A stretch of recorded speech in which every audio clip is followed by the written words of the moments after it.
Antrean panjang terjadi di beberapa SPBU Kota Palembang, salah satunya di SPBU yang berada di Jalan Demang Lebar Daun. Antrean tersebut diduga akibat stok BBM jenis solar sedang habis.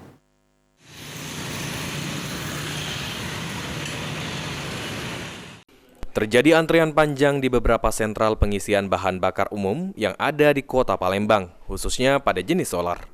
Berdasarkan pantauan tim PAL TV, beberapa SPBU yang mengalami antrean panjang berada di Jalan Demang Lebar Daun.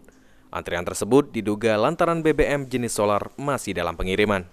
Salah satu supir truk AM mengaku sudah mengantre sejak pukul 14.30 waktu Indonesia Barat dan sudah ke beberapa SPBU lainnya. Namun menurut pihak SPBU masih dalam pengiriman untuk jenis solar. BBM dari berapa lama, Kak? Kurang lebih dari jam 2:30 gitu, Kak. Nunggu. Juga kami lah sudah keliling-keliling pom bensin juga. Jawabannya lagi pengiriman solar tuh. Habis itu jawab kosong. Kayak itu. Sebelumnya sudah pernah Kak ngantri selama ini, Kak? Belum pernah sih, lancar-lancar deh. Nah, untuk berapa hari ini kok kayak ini sulit. Ini solar nih gitu. Sudah ke berapa pom bensin nggak kamu hari ini? 4. Apa arah JM Lemabang itu, Kojo juga. Karena apa?